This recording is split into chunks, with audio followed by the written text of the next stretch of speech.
Magandang araw mga kamanukan. Pag-uusapan natin ngayon kung paano nga ba ako nagsimula sa pag-aalaga ng mga manok.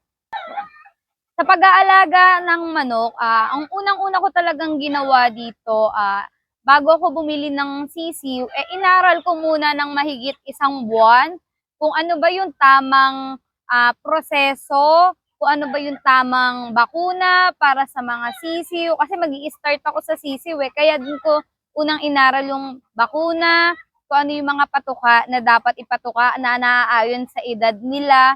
Yun, ayun yung unang-una kong ginawa bago ako bumili ng mga sisiw. So, nagsimula nga kami sa pag-aalaga ng mga sisiw. Tanda ko gabi dumating sila. Hindi nga naging madali yung pag-aalaga ng mga sisiw kasi alam naman nating lahat na pagdating sa sisiw, medyo maselan talaga. Lalo na kapag pabago-bago yung klima ng panahon.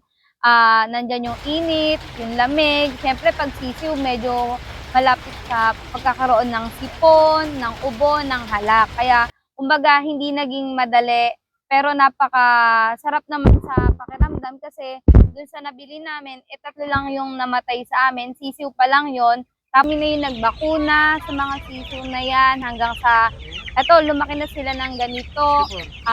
Kami na yung nagpalaki sa kanila. Tapos ngayon, eto na sila ngayon. O, di ba? Nakakatuwang pagmasdan yung paglaki nila habang pagtagal naman ng panahon. Hindi nga, yun nga katulad nga ng sinabi ko, masarap sa pakiramdam kapag gusto mo yung ginagawa mo. Ayun yung masasuggest ko sa mga nagsisimulang mag-alaga ng manok.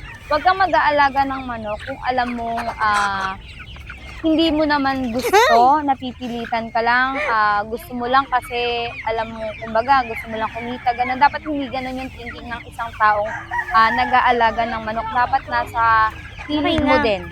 Yun. Ayun yung, doon ako nag-start. Dapat talaga aralin. Kayo sa mga nag-aalaga, sa mga nag-iisip mag-alaga na kayo habang may panahon pa.